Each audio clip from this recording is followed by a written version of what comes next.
Tapat sa habang panahon, hingin sa kabila ng ating pagkukulang, biyaya niya'y patuloy na laan. Katulad ng pagsinag ng itong araw, patuloy siyang nagbibigay tanglaw. Kaya't sa puso ko't damdamin, tapat na aking puso. Tila ka, O Diyos, tapat ka ngang tunay, magmula pa sa ugat ng aming lahi. Mundo'y magunaw man, maaasahan kang lagi, maging hanggang wakas nitong buhay. Kaya ikaw, O Diyos, aking pupurihin, sa buong mundo'y aking awitin. Dakila ang iyong katapatan, pag-ibig mo'y walang hanggan. Dakila ka, O Diyos, tapat ka ngang tunay, magmula pa sa ugat ng aming lahi. Mundo'y magunaw man, maaasahan kang lagi, maging hanggang wakas nitong buhay.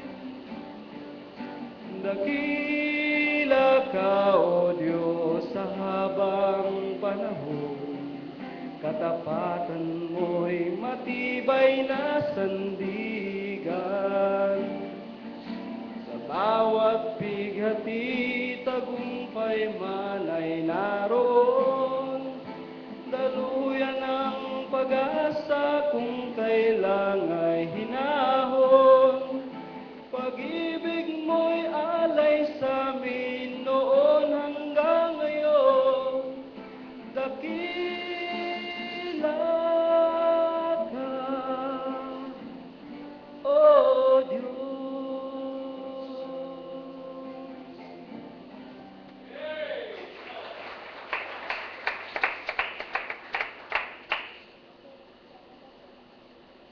Amen. Let all stand, and after the last verse yung pong choir ay pupunta na sa platform. Let's sing the family of God. The family of God.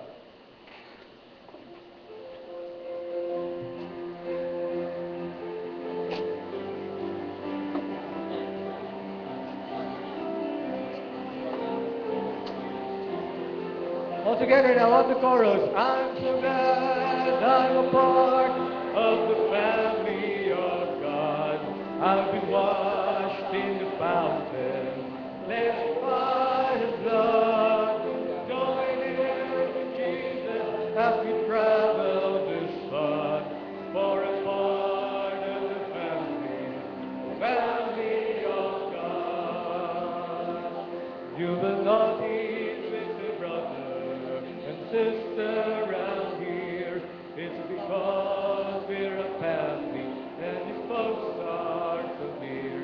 When one has a heartache, we all share the tears and rejoice in His victory in His family so dear. I'm so glad I'm a part of the family of God. I've been washed in the fountain, cleansed by His blood.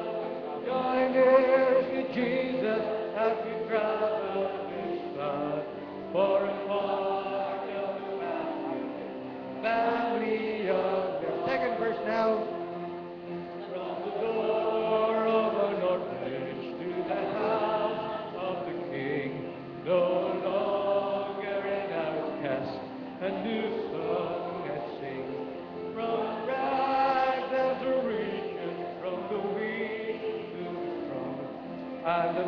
worthy to be here, but praise God I belong. And so glad I'm part of the family of God.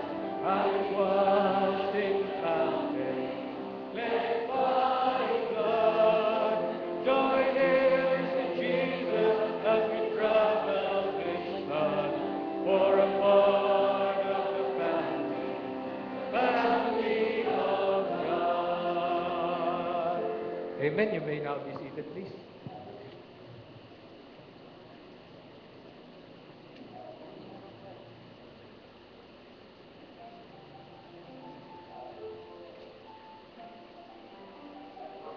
Now the feast of unleavened bread, which is called the Passover, was approaching, and the chief priests and scribes were seeking how they might put Jesus to death, for they were afraid of the people.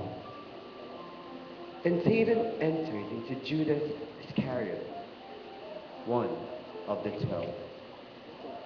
And he went away and discussed with the chief priests and the officers how he might deliver Jesus to them. And they were delighted and agreed to give him money. And he consented and began seeking a good opportunity to betray him. Then came the day of unleavened bread, on which the Passover lamb had to be sacrificed. And Jesus sent Peter and John, saying, "Go and prepare the Passover for us, that we may eat."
As they're sitting at the table,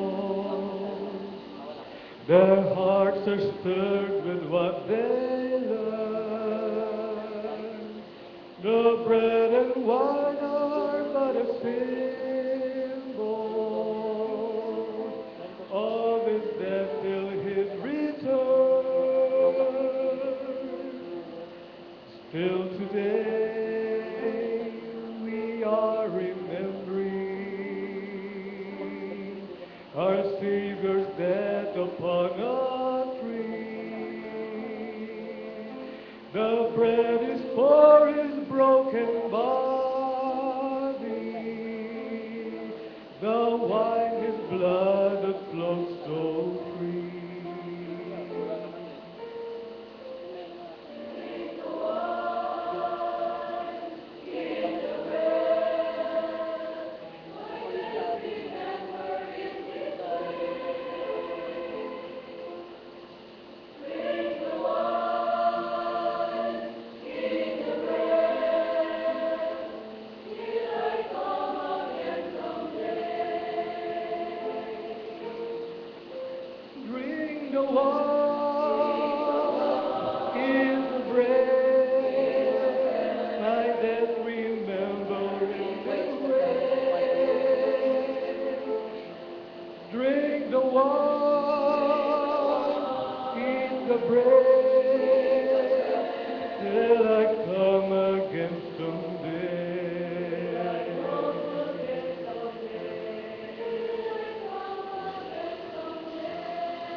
will I come again someday.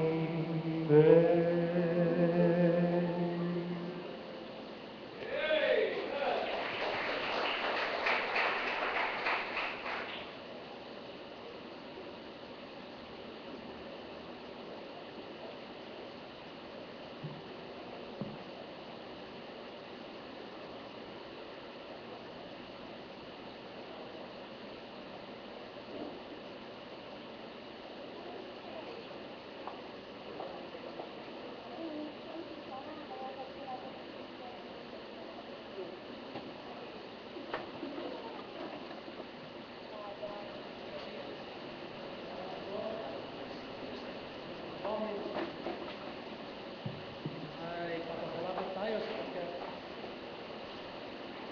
itong ating inawit, yan ang ating gagawin sa darating na Wednesday.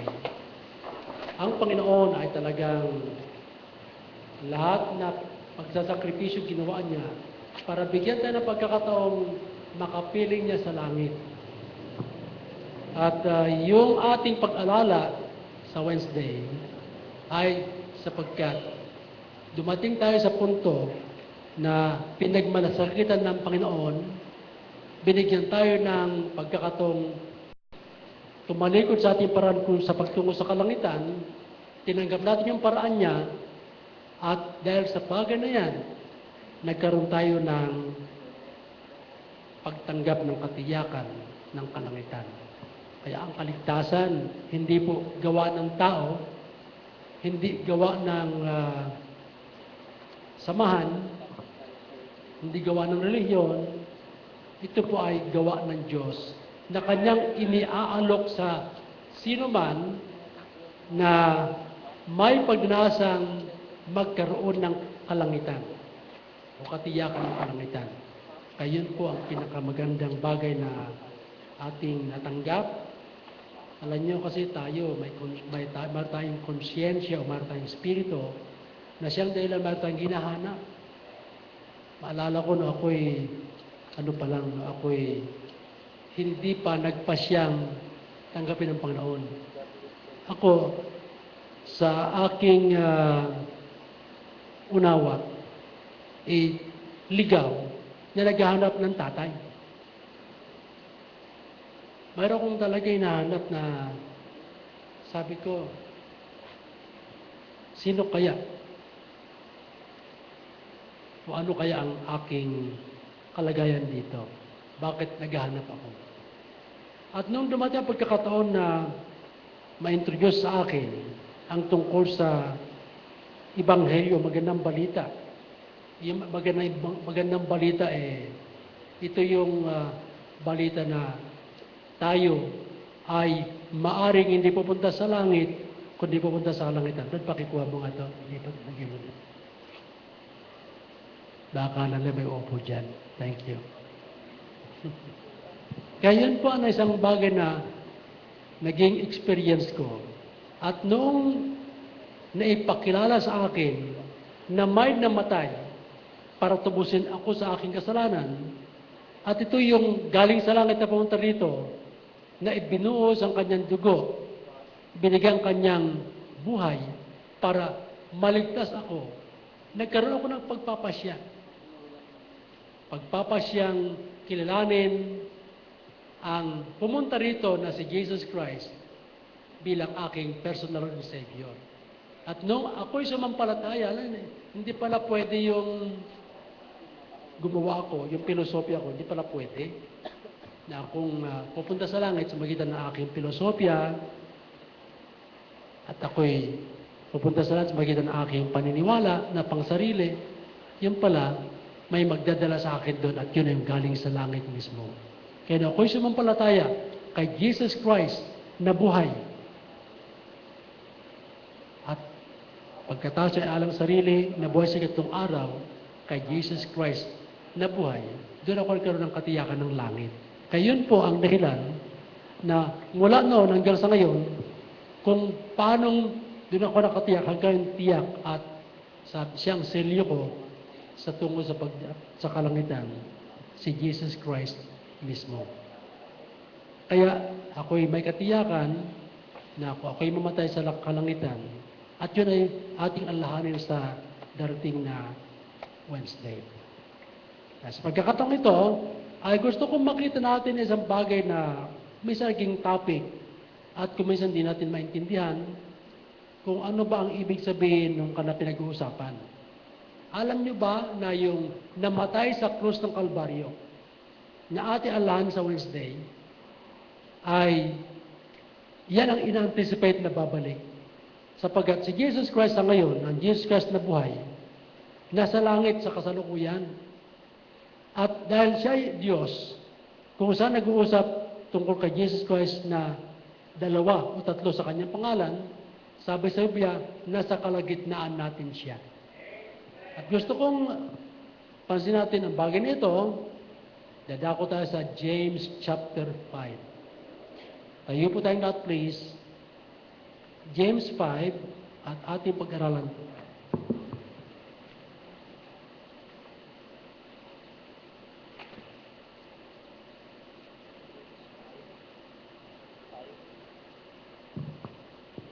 James 5.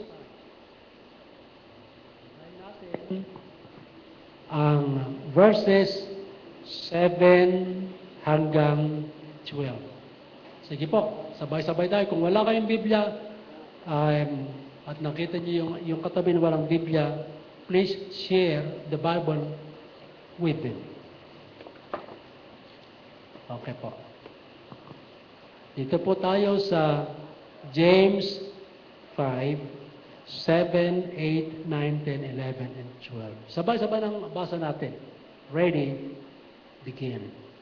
Be patient, therefore, brethren, unto the coming of the Lord. Behold, the husbandman waited for the precious fruit of the earth, and hath long patience for it, until he received the early and latter rain. Be also patient, establish your hearts, for the coming of the Lord draweth nigh. Grudge not one against another, brethren, lest ye be condemned. Behold, the judge standeth before the door. Take, my brethren, the prophets, who have spoken in the name of the Lord, for an example of suffering, affliction, and of patience. Behold, we count them happy which endure. Ye have heard the patience of Job, and have seen the end of the Lord, that the Lord is very pitiful and of tender mercy. But above all things, my brethren, swear not, neither by heaven, neither by the earth, neither by any other oath, but let your yea be yea, in your nay, nay, lest you fall into condemnation. Father in heaven, thank you for this moment, for allowing us to have this lesson. Prepare our hearts, Lord, and make our hearts receptive to the challenge, to the word you are to use to bless us. Prepare us for your coming again, and bless us now as we study your word in Jesus' name. Amen. Maupo na po tayo. Ang ating pag-aaralan ay itong phrase. Kung natin phrase dito sa verse 8. For the coming of the Lord draweth nigh. The coming of the Lord draweth nigh. Naalam nyo, sa ganitong kapanahunan na ang ating nababasa palagi, mayroong mga biktima ng panloloko, yung mga pinaghirapan na kinita na nanakaw ng mga budol-budol gang, kung ano-ano yung mga pamamaraan, sobra pong kalungkutan natin, especially kung tayo ay naging biktima o yung loved ones natin naging biktima na. At tila baga, sa pagdaan ng panahon ay lumalala pa. At yun naman ang sabi ng Biblia, alam niyo, sabi ng panahon, ang masama ay pasama ng pasama. Kaya, hindi natin maasahan ang pagbuti ng daigdig. Kundi ang asahan natin, paglala ng kasamaan sa daigdig. Sapagkat, yun ang sinasabi ng Biblia. So, much as we would want to contribute sometimes to the development for our community or environment to become better, we cannot just have the formula at hand for it. Nevertheless, kung ganun pa man, kailangan, sabi nga, magpatuloy tayo sapagkat bahagi ng buhay natin ito. Tayo ay narito sa daigdig na ito at wala tayong way out, kundi isa yan, kamatayan. Pero higit sa lahat, sana, ang way out natin, rapture. Tama po ba? Rapture. Rapture is the time that when the Lord returns, for us to be caught up together with Him in the clouds and forever be with the Lord. Yun po. At darating po yan. Kaya nga itong ating pag-aral the coming of the Lord draweth nigh. And in preparation for our meeting together with the Lord in the air, we are having this Lord's Supper for us to prepare better. Kaya yun po, kaya nga sinasabi ko palagi, ang Lord's Supper ay itong ating pag-alala ay dapat para tayo'y bumuti.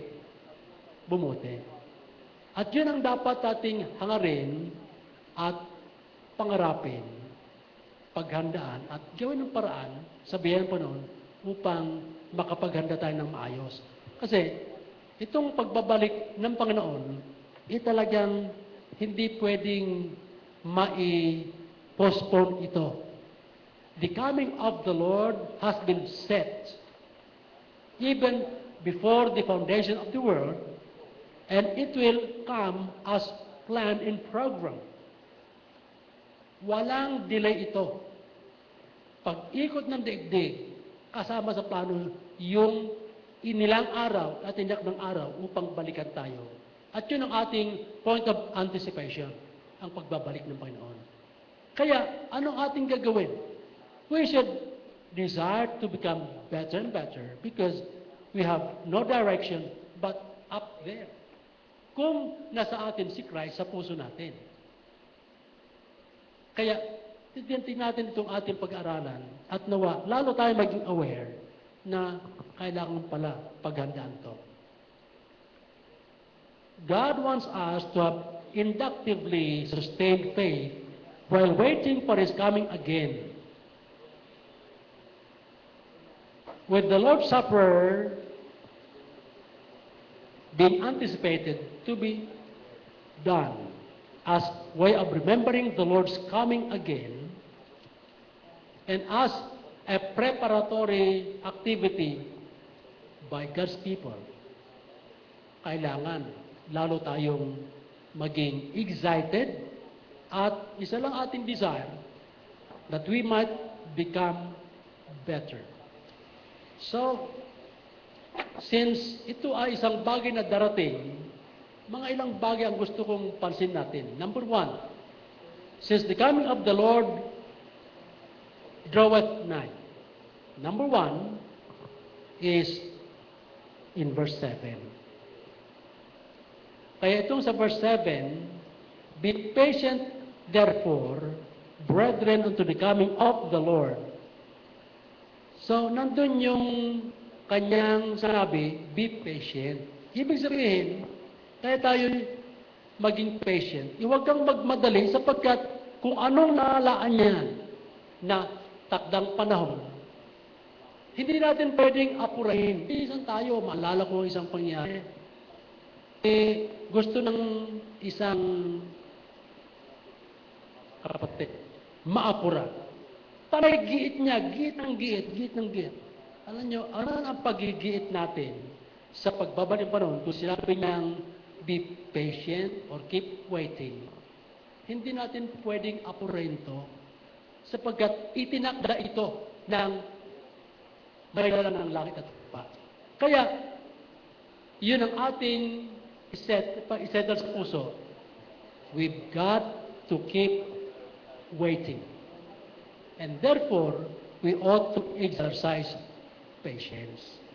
Kaya, makita natin dito, the husbandman waited for the precious fruit of the earth. Ano itong tinutukoy na precious fruit? Yung mga tumanggap kay Christ bilang Lord and Savior at may katiyakan na pagtungo sa kalangitan, ito yung tinutukoy na talagang binibigyan ng instruction na dapat magtiyaga. Be patient or keep waiting. Sapagkat ang Panginoon mismo naghihintay din. Kaya pamansin natin, the husbandman refers to the Lord. At kung mag-abala tayo, we'll keep worrying and worrying for nothing. Because the table has been set, the plan has been made, and the program has been done. Ang kailangan lang natin ay just settle your heart, your mind to wait. Be patient. Maghintay lang. At ang mahalaga niya kung ganoon ay wait, hoping. Ito, ginamit yung husbandman. Itong husband refers to farmers. Alam nyo, ako lumaki sa farm. Araw kaming probinsya, pag dumating ang ulan, ito na, here comes the initial rain. Once the initial rain comes, ang gagawin namin, bago pa narabating yan, may clearing na sa lupa. By our father and us clear the field. And then the rain. Pag dumating ng ulan, we plow the field. Prepare it for farming. Kaya, yun na ang ginagawa namin. And once na dumating ang planting season, at nagtanim na ng mga palay, ayan, naghahantay na yan ng tungkol sa pagbunga nito hanggang sa anihan. Kaya, yun yung punto na naghihintay na umaasa. We wait, hoping as time goes on, hanggang sa dumating ang tinatawag nating reaping time. Reaping time. So, yun yung aming routine nung panahon yan. I want us to see some of these verses. Dito sa Matthew 3.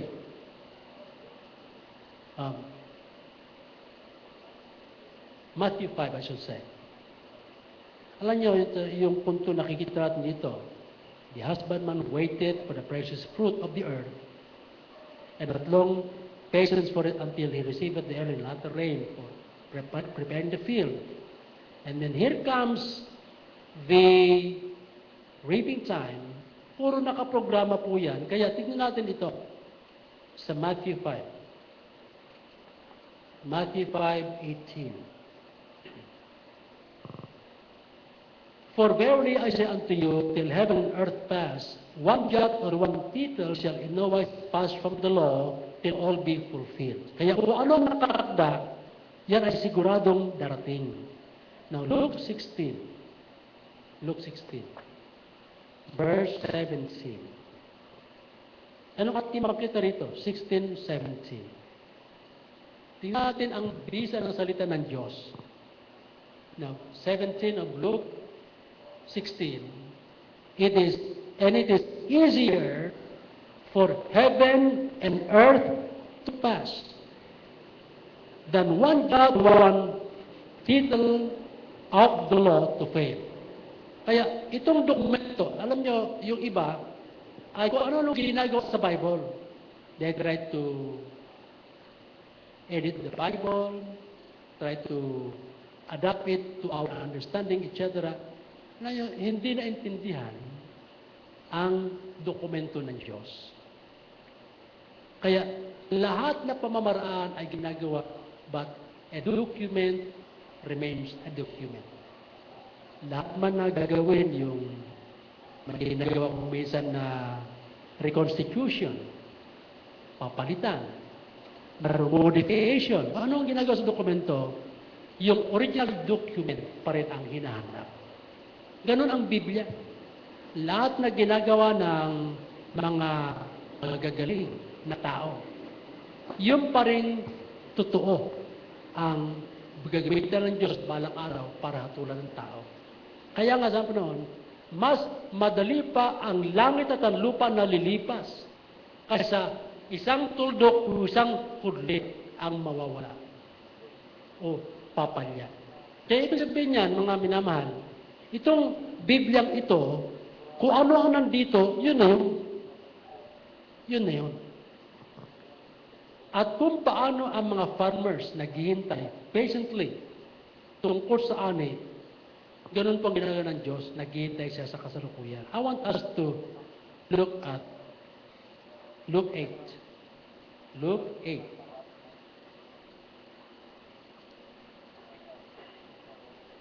Tungkol sa paghihintay ng bunga ng ating pinaghirapan, pinagtrabahuan.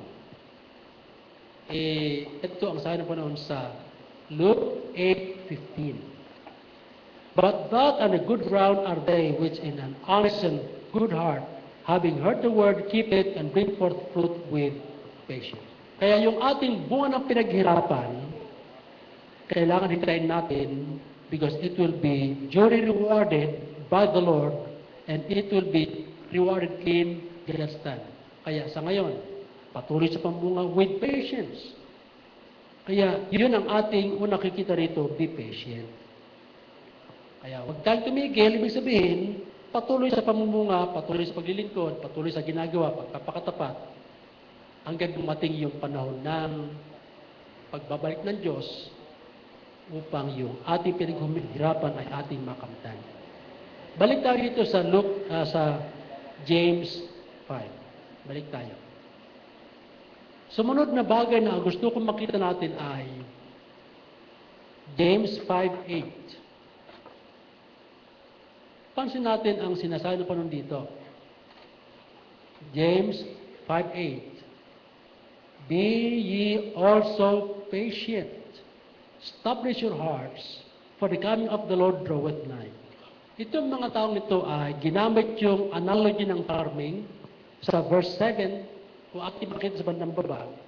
Kaya kung paano ang isang husbandman ay naghihintay upang yung ulan na magpo-produce ng opportunity sa pagtatanim at ani ay darating.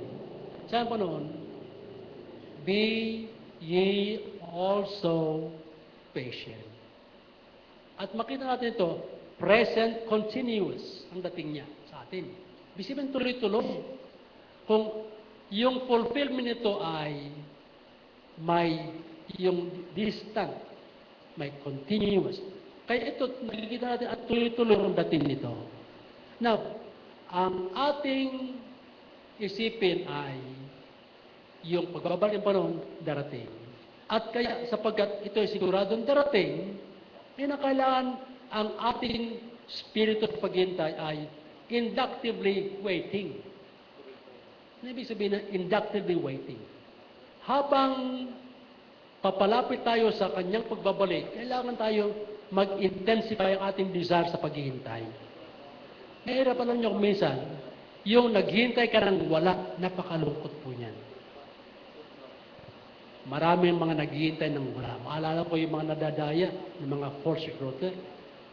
Sabi na, mag-invest ka rito. O yung mga manilil lang dyan. Yung mga force recruiter, sige, sa araw na ito, lilipad tayo. Nakailan na. 2, 3, 4. Ilan nang balik-balik sa airport, wala nangyayari. Sa iba naman, investment, sa ganitong panahon, ay kikita na tayo. Nung dumating ang araw, wala. Mahirap po yung naghihintay ng walang maasahan. Di po ba? Pero ang Panginoon, nung sinabi maghintay tayo, ay talagang may maasahan tayo. Yun po maganda sa atin. May maasahan tayo, kaya, ang sabi niya, establish your hearts. Na dito, ang ating nakikita, be also patient. Also, tayo bilang believer, kung paano ang farmer naghihintay ng may pagtsatsaga, tayo man maghintay din tayo na magtataya sa be also patient. Na gusto kong makita natin ang mga bagay na lalong tutulong sa atin sa ating paghihintay. 2 Peter 1:12. 2 Peter 1:12. Anong ating makita dito? Wherefore I will not be negligent to put you always in remembrance of these things, though you know them and be established in the present truth. Be established in the present truth. Ang ganda, ano po? Kailangan maging panatag tayo, at umasa tayo tungkol sa bagay na ito. Sapagkat ang sinabi ay talagang darating. Kaya itong bagay na ito ay ating pasalamatan ng Panginoon sapagkat tinuturuan tayo kung ano dapat gawin sa ating buhay. In short, be established meaning be found faithful. Magpatuloy tayo. Sapagkat sigurado na siya babalikan tayo. Kaya nga, dito sa other parts of the Bible, hindi natin anong mabigyan pansin na sa hawak nito, ay magkaroon tayo ng paghihintay. At sa ating paghihintay, alam nyo, maghihintay na masaya ka. Hindi ba? Masaya ka, maligaya ka, panatag ka. Yun, maganda yung paghihintay na gano'n. Eh kung minsan, sa ating paghihintay, may mga development na nangyayari sa ating mga puso na dapat ilagyan natin sa ayos. Ano ito? Let's go to verse 9. Itong James 5:9, ang sabi pa nun ay, grudge not one against another, brethren, lest ye be condemned. Behold, the judge standeth before the door. Na sa ating interpersonal relation, sa ating pakikipagkapatiran, pakikipagkapwa, pakikipag-ugnay sa iba't ibang uring tao, palibasa tayo ay buhay. Nagmamanifest yung pagkukulang natin sa katwiran. Tama ba? We can't help it. Yung ating pagkukulang sa ating pakikipag-ugnay ay nagmamanifest palagi. Kahit anong pilit natin na maging perfect. Alam nyo, ako, may mga pagkakataon nag-experiment. There was a time that I am bragging of doing that which is right. Tamang ginagawa ko. Kaya, pinag-experiment ako ng Panginoon sa sarili ko. Ngayon, nagsimula ako, nag-experiment. So, aking minamonitor ang isip ko, ang kilos ko, pananalita ko. Alam nyo, hindi pa nagtatagal, nag-manifest ng aking human nature. Yung isip ko, ang daming iniisip na mali, masama. Sa isip pa lang.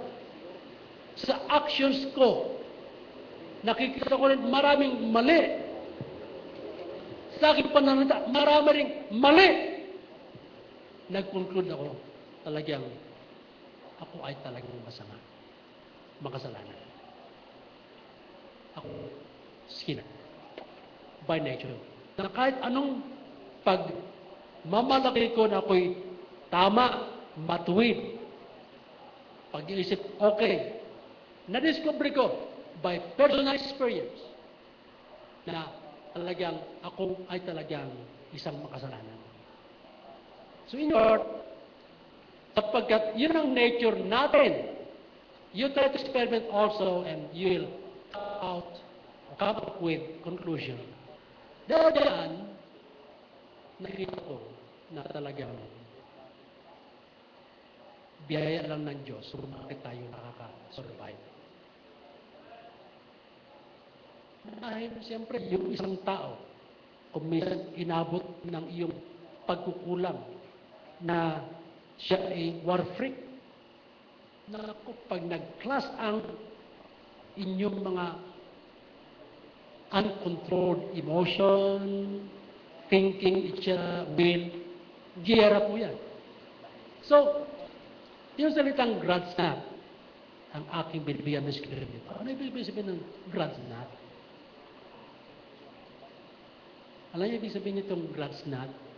Sa Tagalog, hindi nawawala yung hinanakinan. Di ba? Kaya, ibig sabihin ng grudge not dito, huwag kayong maghinanakitan mga iniibig. Ibig sabihin, huwag niyong pairalin ang inyong mga emosyon sa pakikipagkapatiran. As we try to interrelate with others, nandun yung pagsasamaan ng loob, paghinakitan. Ibig sabihin, huwag kayong magkarnalan. Hello? Huwag kayong magkarnalan. Huwag kayong mag-away. Bakit? Alam ng Diyos ang human nature. Tama mo ba? Na yung ating kapwa, hindi niya alam ang sama ng loob mo sa kanya. Minomonitor ang bawat sinasabi mo, kilos mo, gawa mo. Hindi ba asiwa ka pag alam mo na yung iyong kasama, ganon? Hello? Tanong. Kung ikaw nakapag-monitor sa ganyang situation, ikaw kaya tama lahat ang ginagawa mo at wala rin monitor sa iyo? Tama mo ba? Sometimes we tend to think if we are the only people in the world who is in the right direction or right path or right position. Without us knowing that in interpersonal relation, alam nyo, may nagagawa tayong tama, may nagagawa tayong mali. We can't help it. That's nature. Tama po? And because of this, ang sabi pa noon, huwag kayong maghinanakitan mga iniibig. Tama po? Ibig sabihin, nandun yung pagpaparayaan, pag-uunawaan, pagkakapatiran, pagkikipagkapatao. Sapagkat, alam nyo, pag ikaw ay, sabihin natin, legalistic, masama ang loob ko sa iyo. Masama rin loob niya sa iyo. Tama po? Hello, hello. Normal lang po yan. Kaya, sa akin pa noon, hey, parang kumbaga sa ano, you mortals, huwag kayo maghinanakitan. Tama po? Kaya ibig sabihin, pairalin natin yung pagka-Kristiyano natin. Si Kristo, nilalait na't lahat, dinudurahan, inaalipusta, at sinasaktan to. Anong ginagawa? Nung tinignan niya, nasa kanyang time of passion, Father, forgive them, for they know not what they do. Hello? Mga kapatid, napaganap tingnan natin ang ating posisyon. Christian tayo. Hello? Yung iba sa atin ay nawa mag-desire. You should desire to become a Christian or to become a child of God. Desire to become a child of God. Alam nyo, maganda yung may prueba na ikaw ay child of God. Okay. Alam nyo ba na ang isang nagsasabing anak ng Diyos, mayroon dapat prueba? At anong prueba? Kasi sabi po noon, talagang as many as receive Him, to them can be power to become the sons of God. So once you have opened your heart to the Lord and receive Him into your heart, once you have opened your heart and received Jesus into your heart, you become a child of God. Because Christ will enter into your life, into your heart. Let me show you. Dito tayo sa Colossians 1. If Christ is within you, you must be sure of going to heaven. Colossians 1:21, 27. If you have Christ into your hearts, you have hope of going to heaven. Let me show you. Colossians 1:27. To whom God would make known what is the riches of the glory of this mystery among the Gentiles, which is Christ in where? Christ in you, the hope of glory. So if Christ is not in your heart, if Christ is not yet invited to enter your life or your heart, you don't have yet the hope of glory. Glory is up there. Kaya when you are, the moment you have opened your heart to the Lord and He entered into your heart, then that very moment onward, you are given that hope of glory. Therefore, if you don't have hope of glory or going to heaven, then Christ has not entered into your heart yet. And what should you do? You should open your heart today and invite Jesus to come into your heart, and be sure of this, you'll be given the hope of glory. May pag-asa ka na sa pagtungo sa kalwalhatian. Kung inimbitan mo si Kristo, binuksan mo yung puso, inimbitan mo siya na puso. That is God's plan of going to heaven. And He had not changed the plan and will never change the plan because it is a documented plan. Dokumentado. So, what should you do?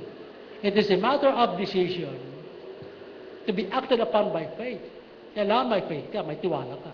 Na pag binuksan mo ang puso mo, imbitan mo si Kristo sa puso mo, at maniwala ka na pag imbitan mo siya, papasok siya. Your act of opening your heart and inviting Jesus to come into your heart must be done by faith. And if you are to do that, you'll be sure of heaven. And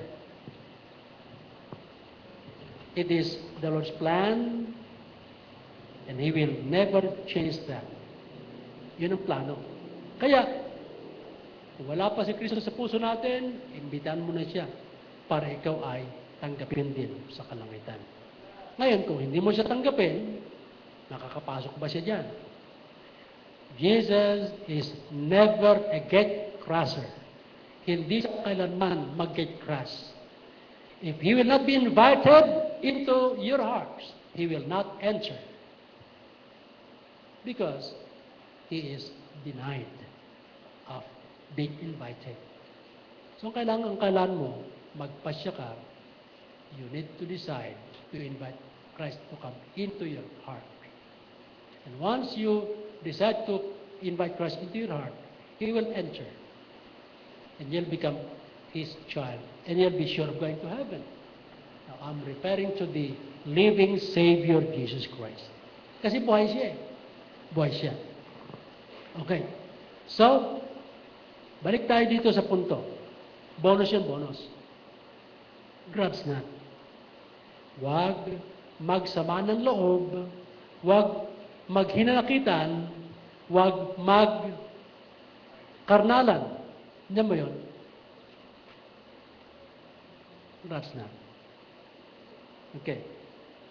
Condemnation awaits those who harbor grudges. Okay, I want us to go to Romans 12.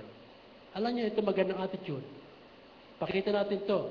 At pag nakikita to, yung mga tao, mabibless sa iyo. Romans 12.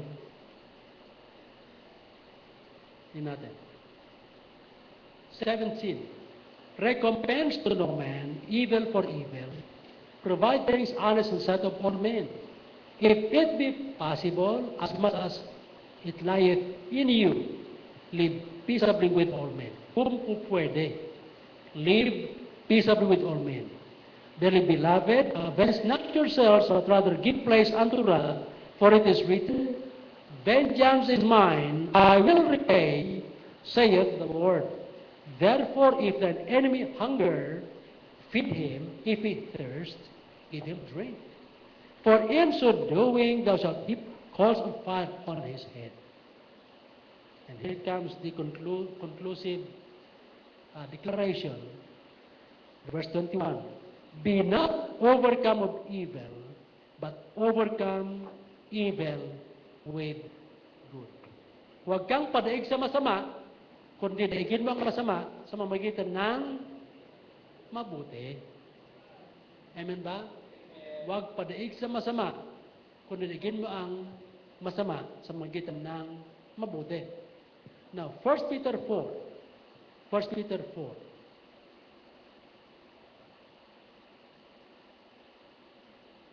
Tingnan natin. Yung phrase, behold, the judge standeth before the door. Now, 1 Peter 4:17. For the time is come that judgment must begin at the house of God. And if it first begin at us, what shall the end be of them that obey not the gospel of God? And if the righteous scarcely be saved, where shall the ungodly sinner appear? Wherefore let him that suffer according to the will of God commit the keeping of their souls to him, in well-doing as unto a faithful Creator. Ibig sabihin, baba, ito na. You are being provoked into reacting in fighting back a person who is doing evil to you. I mean, the spirit of reprisal sometimes comes. Pagganti. Kung pwede lang, alam niya may attitude na sa atin, batuin mo ako ng tinapay, babatuin kita ng granada. Di ba? Sa Kristyanismo, binato ka ng bato, batuin mo ng tinapay. Maganda kung may palaman at may Diyos pa nakasunod. Tama po? Dapat ganun tayo. Pag binato ka ng bato, batuin mo siya ng tinapay na may palaman. At may kasunod na pantulak. Di ba ganun? Yan ang Kristyanismo. Ngayon, kung bato sa bato, ang tawag dyan karnalismo. Ngayon, kung bato sa granada, paghiganti yun. Okay, anyway, yung maganda yun, di ba? Kaya, grudge not one against another. Huwag maghinanakitan, huwag magsama ng loob, huwag magkarnalan sa mga magkakapatiran. Okay, tapos, sa verse 10, balik tayo sa ating text na. James 5:10. Verse 10, ano natin makita dito? Take my brethren, the prophets, who have spoken in the name of the Lord for an example of suffering, affliction, and of patience. Behold, we count them happy which endure. Ye have heard the patience of Job, and have seen the end of the Lord, that the Lord is very pitiful and of tender mercy. But above all things, my brethren, swear not, neither by heaven, neither by the earth, neither by any other oath, but let your yea be yea, and your nay be nay, nay, lest you fall into condemnation. So, ano ibig sabihin to? Sa ating paghintay sa pagbabalik ng Lord ay dapat nakalaan kang magtiis. Be example of suffering. Yung mga propeta, alam mga propeta, they were stoned, they were so persecuted, but they remained faithful to the Lord. Be willing to be persecuted if that is what your Christianity takes. Okay. Si Job, ginamit din dyan, di ba? Take the patience of Job. Si Job ay talagang pinahirapan ng Diablo na gano'n na lang. The family was attacked. The business was attacked. His family, his health was attacked. Ano pa? ang kanyang emosyon, ang kanyang will, ang kanyang katawan, biktima lahat ng diablo yan. Alam nyo? Ito ay examples of sufferings. Kaya sa ating paghihintay sa pagbabalik ng Lord, ay dapat patuloy tayo sa ating pagtsatsaga. Amen po ba? Kaya sa pamagitan sa Panginoon, talagang sa ngayon, ilan mong isip mo, puso mo, katawan mo sa pagtsatsaga, sa paghihintay. Yun ang ating kailangan ilaan sa kasalukuyan. Huwag mo na yung ginhawa. Saka na ginhawa. Pag may ginhawa tayo ngayon, bonus yan ng Lord. Kasi, ipapakita ko sa inyo na yung mga ginawa natin ay bonus sa ngayon. Ito, mga sinasabi ko sa inyo, dokumentado talaga ito. Di natin dito sa Romans 8. Bilang nagsasabing believer na alam mong at tiyak mo ang langit at alam mong tagapagmana ka. I want us to read Romans 8:17-18. Okay. 17. And if children, then heirs, heirs of God and joint heirs with Christ, if so be that we suffer with Him. Take note, kung hindi ka lang magtiis na kasama ni Kristo, forget the reward that will be supposedly received. Kailangan make yourselves a worthy recipient of God's promised reward. Well, tignan ulit natin. And if children, then heirs. Heirs of God and joint heirs with Christ. And take note the succeeding phrase. If so be that we suffer with Him. So in short, if you are not going to suffer, if you are not willing to suffer with Christ, konting problema, ayaw mo as a Christian. Konting persecution, ayaw mo. If you are unwilling to suffer with Him, forget the reward that will follow. Forget it. You are not worthy of it. Right. Take a look. Okay. Ano ba yung reward? Okay. If so be that we suffer with Him, that we may be also glorified together. And note verse 18. For I reckon that the sufferings of this present time are not worthy to be compared with the glory that shall be revealed. So, darating pa lang yung pagtamasa ng luwalhati. Wala pa sa ngayon. Kaya mga tinatanggap natin na blessings, these are just initial bonuses or comforting bonuses or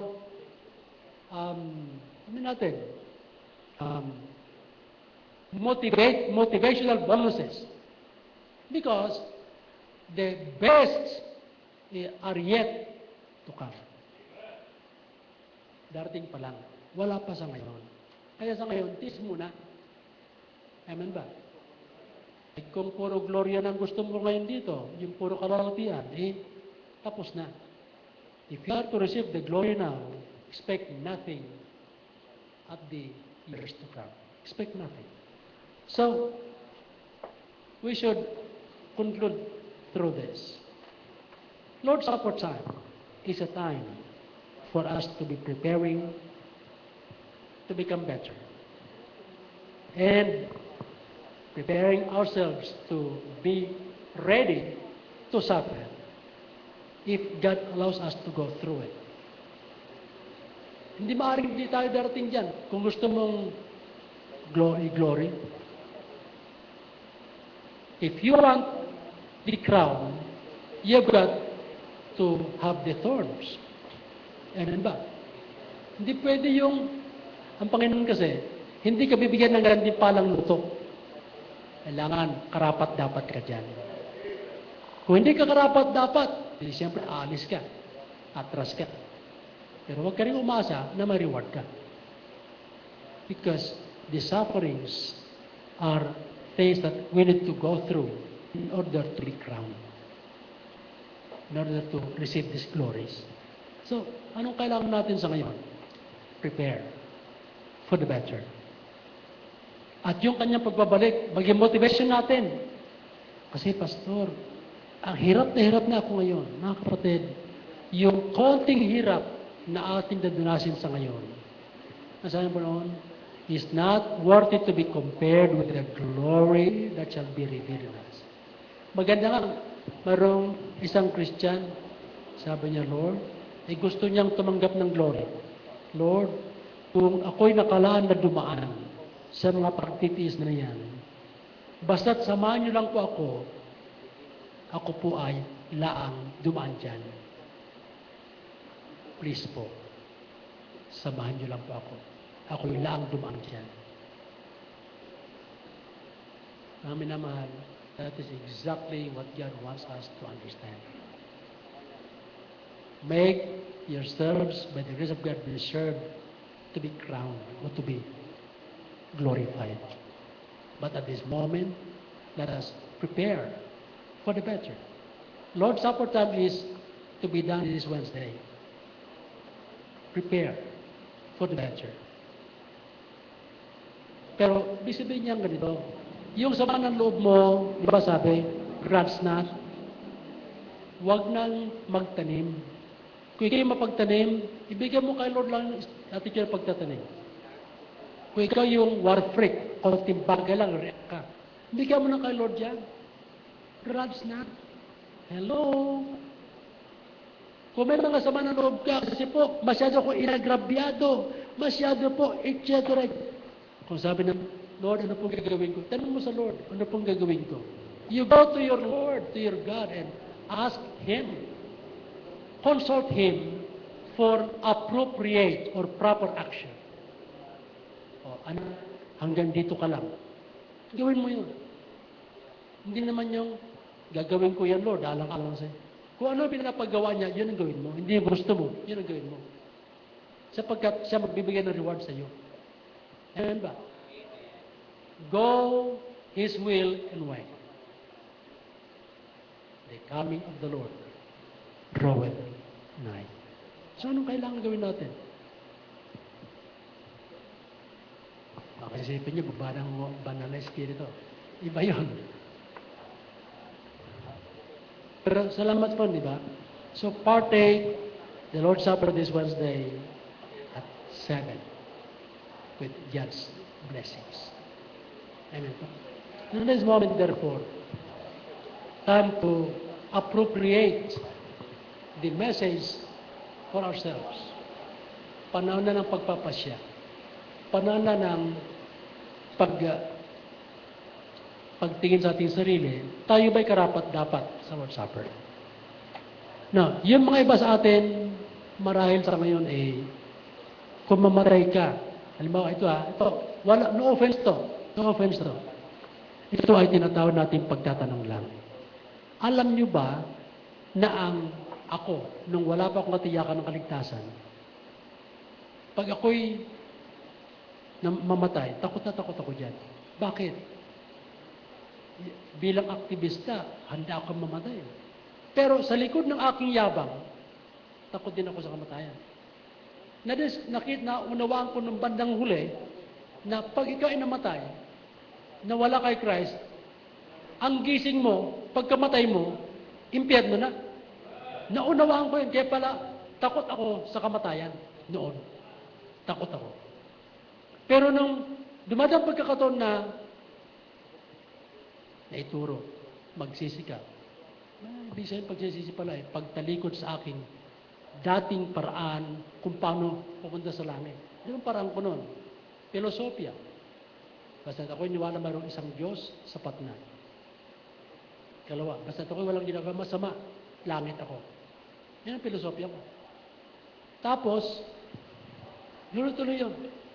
Nung itinuro, munti ako naging sa Kristan.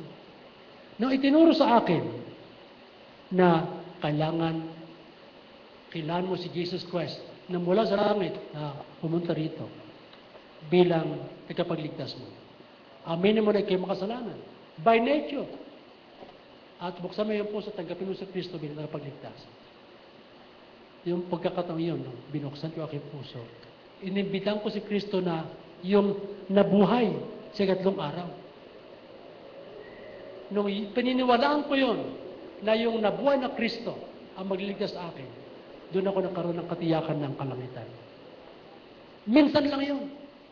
Once and for all, at 3 o'clock in the afternoon, ang petsa lang ako'y nahihira. Yung mga mathematician dyan ay 1972, 3 o'clock. Kaya backtrack na kayo.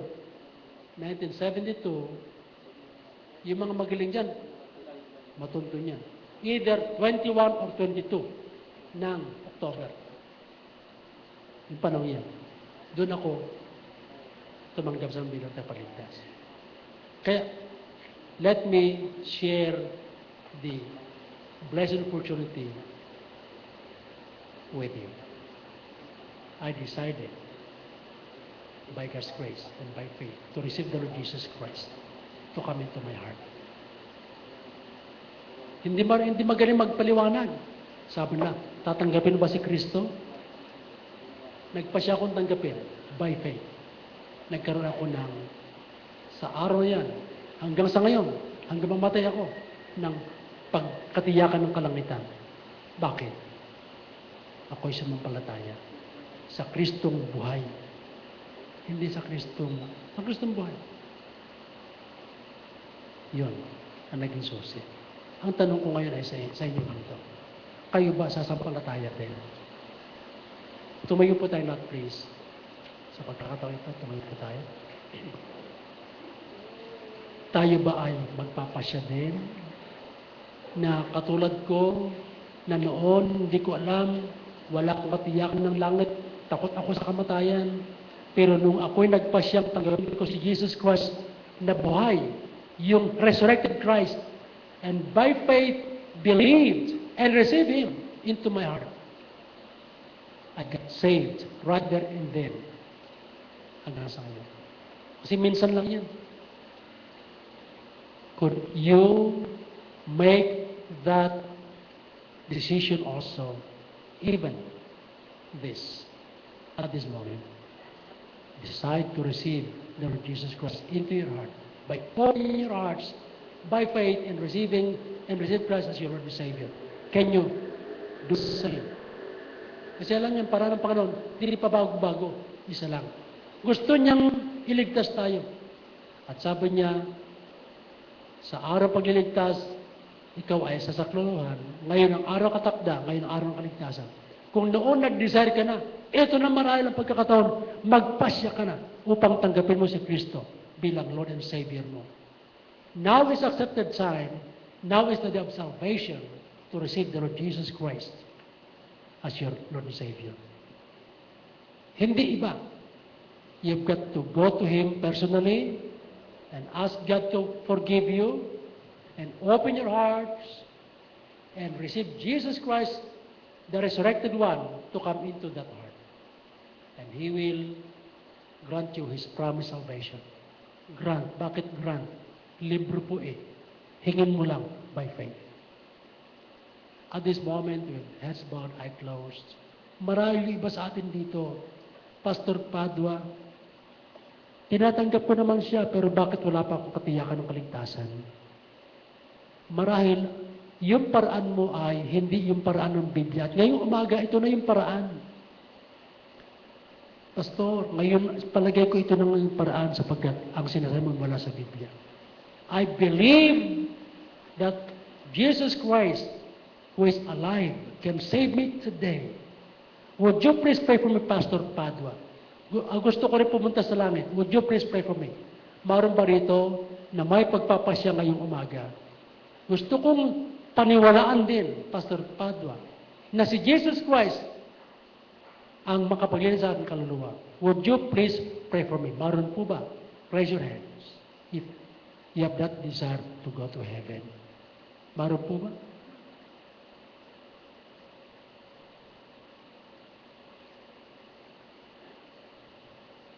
Mamaya, we're going to have an invitation song. Alam nyo, tagal na ng Panginoon siguro naghihintay sa atin ng pagbibigay ang pagkakataon na hinihintay. And probably at this moment, sapagkat alam nyo ang kaligtasan, ito, pag narinig mo, ang kala mo, panampalataya. Mamaya, pagkita sa ating manalangin, magkaroon tayo invitation song. Nagawa natin yung ibang paraan. We try to do good. Sabi pa noon, not of good works tayo naliligtas, kundi by faith in Jesus Christ. We have tried other methods.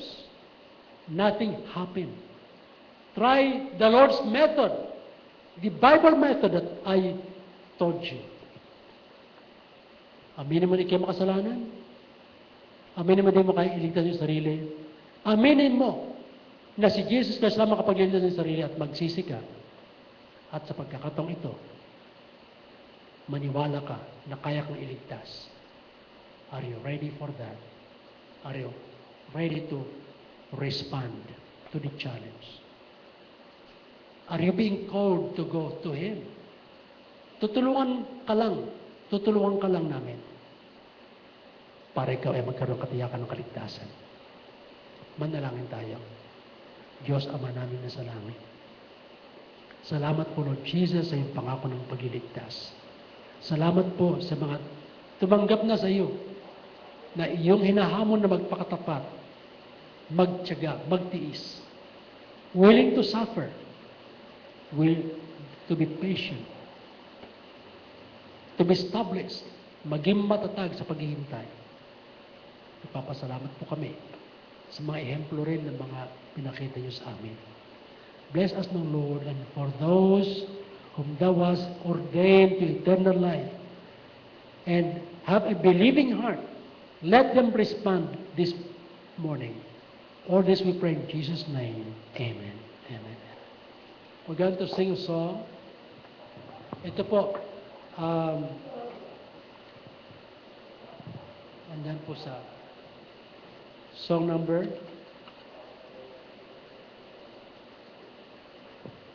Anya yung kanta ito.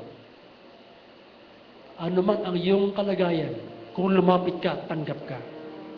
Ano man ang iyong kalagayan, tanggap ka ng Panginoon sa kalangitan. Just go to Him as you are, and He will receive you as you are by faith. If you have faith. As we sing the first verse of this song, mag-responde ka sa panawagan ng kaligtasan mo. We're going to sing the first verse of this song. Andyan ba? Song number 1. Song number 131, Just As I Am. Okay. Ready, sing. Just as I am, without one plea. Go to God as you are.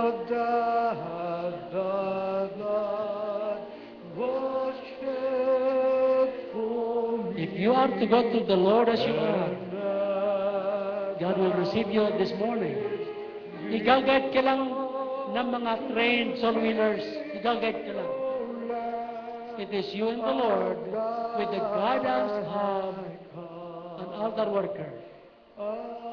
And we will do that this morning as you come. If God's dealing with you, why don't you come?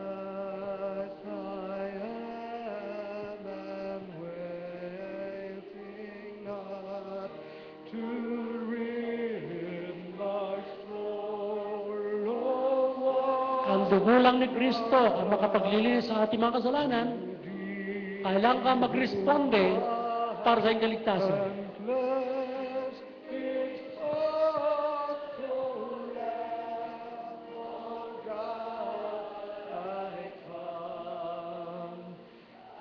Bago natin awitin ang sumunod na skropa, alam nyo, minsan naisip natin, I can't believe that. Ang dami kong pagkakasala at pagkakamali. Ganun ba kadali? Dumating sa akin yung pagtatanong na yan. Isang tao na nakapatay ng 7. Ito yung eksaktong bilang na ayon sa kanya sinabi. Hindi siya makapaniwala na napakadali ang kaligtasan sapagkat pag-amin lang, pagsisisi o pagtalikod sa paraan natin, at pagkilala si Kristo ang makapagliligtas, at pagpapasya na sa araw na ito, by faith, kung tanggapin mo, ligtas ka. Sabi niya, napakadali naman ata. Hindi siya makapaniwala. He struggled. I kept waiting. He never got saved, to my knowledge.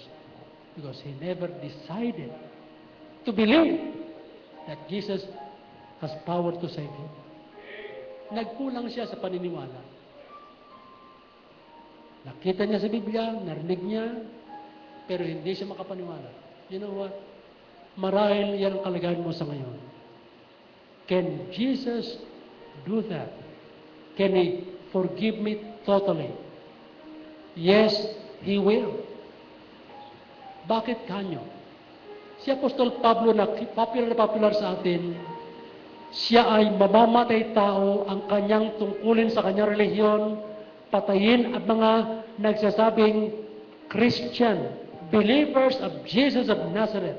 Kill them, persecute them, imprison them. He was the chief of sinners. And for those who believe, they got saved. At siya mismo, nung sinabat siya ng Panginoon, alam niya nangyari, siya mismo na bago at naligtas. Bakit? Yung lahat na pagdurusa, tinanggap ni Kristo at ipinako lahat yun sa krus. Kaya siya ay talagang nagbata sa lahat na hirap para maging magaan sa atin. Kaya lahat na paghirap sa Kanya para maging magaan sa atin. Kaya sa atin, hindi mo naisipin kung paano kung ako'y buweltahan. Hindi na. Well, if you are to believe and receive the Lord Jesus as your Lord and Savior this morning, lahat na parusa ay igagawad sa Kanya sapagkat yan sabi sa Biblia. Not unless you cannot believe that. Not unless you will not believe that. Pero yun ang nangyari. Kaya nga, ang pinaka-chief of sinners, ang mamamatay tao ng numero 1 na si Pablo na patawad. Minsan lang, humingi ng tawad, tinanggap. Ikaw, naniniwala ka ba na kaya kang bigyan ng pagbabago ng Diyos at pagkatapos ng tanggapin siya, lalabas na ikaw ay binago na? Do you believe that? That God can change you just like that this morning. If you believe that, you make that decision. You come. You receive the Lord Jesus Christ and have your transformation. Transformation is God's job, not your job. Sa iyo, paglapit, pagtanggap, pagsisisi, at paniniwala. Ngayong umaga, magpasya ka. As we are going to sing the third verse of this song, if God's dealing with you, why don't you come? Sing. Pasya na lang hinihintay natin sa iyo. Pasya na lang. If you believe that Christ can transform you today, just come.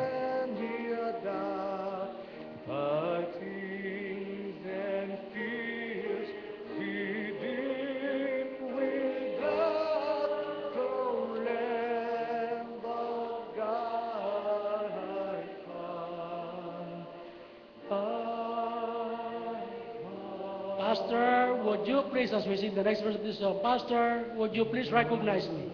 Papupuntahan na lang kita dyan.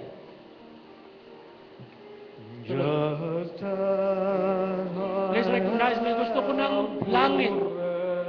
Ayaw ko maiwan din sa baba. Gusto ko na makatiyak ng langit ko. Maroon ba rito?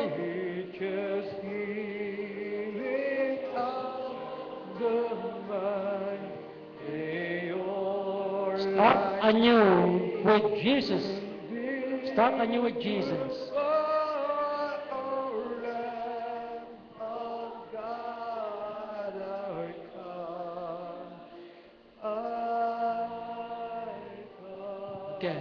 moment, we will not sing another verse.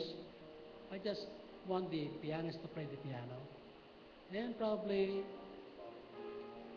let's try to make retrospection. Balik tanaw sa ating napakinggan.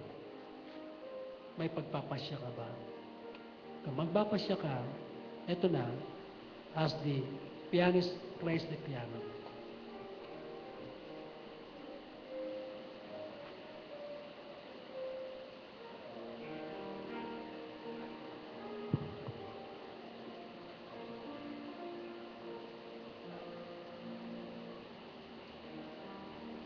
Father in heaven, thank you for allowing us to have this message, to prepare us for your coming again. Father God, thank you for the opportunity of knowing that there is hope of glory in Jesus Christ by opening our hearts and receiving Him as Lord and Savior once and for all by faith. Lord, kaya rin po siyang gagawa. Ayan po niya sa patuloy aming serbisyo. Kayo mapuwat malawalhati. Sa pangalan ni Jesus. Amen. Ganito sing another song. Song number 107, Christ Returneth. Song number 107, Christ Returneth.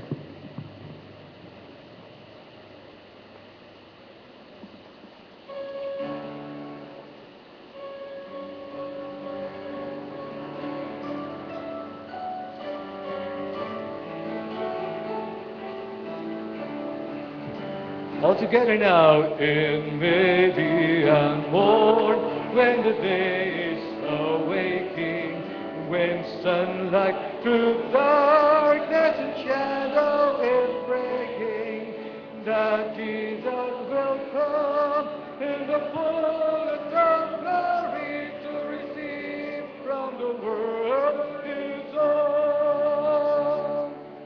Oh Lord Jesus, how long every shepherd has come, right returneth, hallelujah, hallelujah, amen, hallelujah, amen. It may be at midday, it may be at twilight, it may be perchance that the blackness of midnight will put into light in the light of His glory when Jesus receives His own. Oh Lord Jesus, how long every shepherd has come, right returneth, hallelujah, hallelujah, amen, hallelujah, amen. Last verse now. Oh joy, oh delight, should we go without dying? No sickness, no sadness, no death, and no crying. Caught up through the clouds with a Lord into glory when Jesus redeems His own. Oh Lord Jesus, how long shall God have sung, right eternal, hallelujah, hallelujah, amen, hallelujah, amen. Amen. You may now be seated. Salamat po. And at this moment, we're going to the next part of our worship service, is honoring the Lord with our gifts. But first, let us offer our lives to the Lord. Alam nyo, napaganda na naintindihan natin na tayo ay gusto ng Panginoon na maging alay sa Kanya mismo. Kaya yun po ating gagawin. Let's offer our lives and then offer our gifts to Him at this moment. Kaya yun po. At sa pagkakataong ito, ay hilingan natin sa pananalangin ng isa sa alis, Lord willing, sa August, Brother Roger.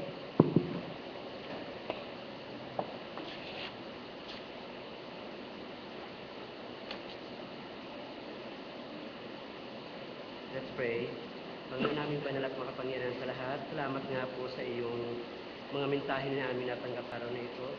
Tunay nga po napakabuti mo sa aming Panginoon. Yes, Lord. Lord, muli po hinihingi namin ng iyong patuloy na pagpapala sa amin bilang mga anak mo, Lord. At ngayon nga po ay magbabalik kami ng aming mga tithes at offerings, Lord. Tanggapin niyo nga po ito ng inyong magamit sa iyong gawain, Lord. Patuloy po kami umaasa sa iyong pagpapala at nawa po, Panginoon po, ay gabayan niyo po kami sa aming mga gawain sa bawat aspeto ng aming buhay. Lord, hiling din po namin, Panginoon, po ang iyong katapatan at pagkatapat din po ng iyong mga anak hanggang sa kayo dumating, Lord. Maraming Yes, salamat Lord. po. Ito po ang aming salamat sa pangalan ng Panginoon Jesus. Amen. Amen. At this moment, we're going to have this singer.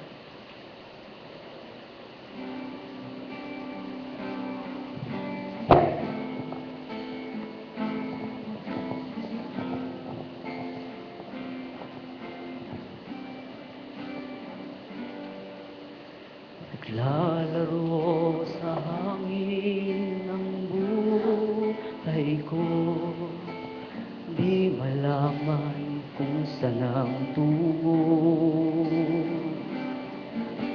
Sumasabay sa agos ng mundong ito, ako'y gulong-gulo.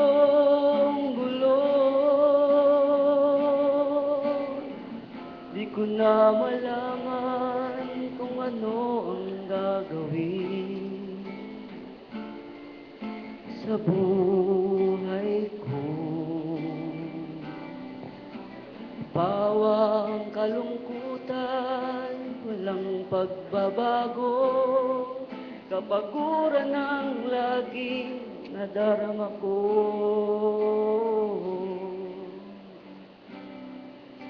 Biguan ang naging dahilan, naghahanap ng liwanag. Layaw ng laman, siyang masamang dala, kasagutan sa aking hanap. Nasaan kaya ko, Jesus, kung wala ka? Di ko na malaman kung saan ako pupunta. Maaaring nasa hangin pa ako, di alam kung saan ang tungo.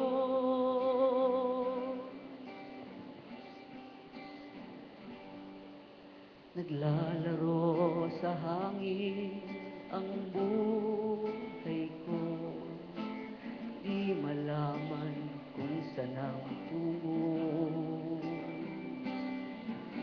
Sumasabay sa agos ng mundong ito, ako'y gulo.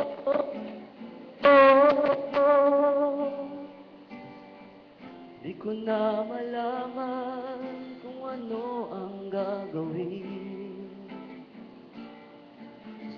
sa buhay ko. Ang kalungkutan, walang pagbabago, kapaguran ang laging nadarama ko.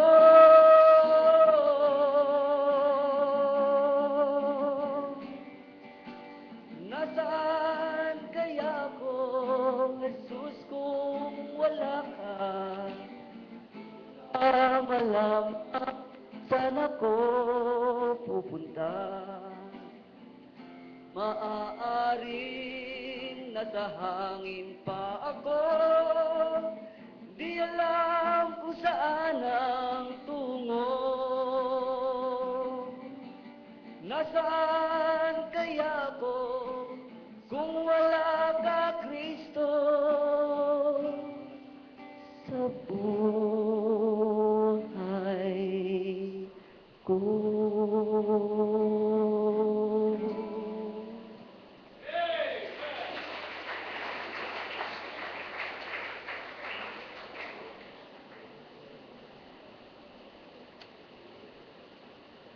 Ay po'y manalangin.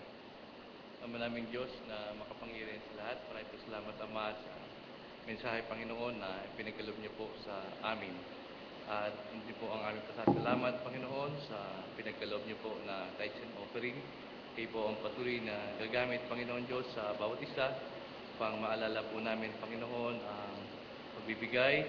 Pagpalain niyo po ang bawat negosyo o trabaho, Panginoon, ng bawat isa, upang patuloy, Panginoon, na makapagbigay. At bigyan niyo po rin kami ng puso, Panginoon, na tapat, at dalangin po namin na may pagkaloob ang nararapat po para sa inyo. Kaya inyo po itong tanggapin, pang magamit pa sa ikalalawak pa na inyo pong gawain. Sa tanging pangalan ni Jesus. Amen.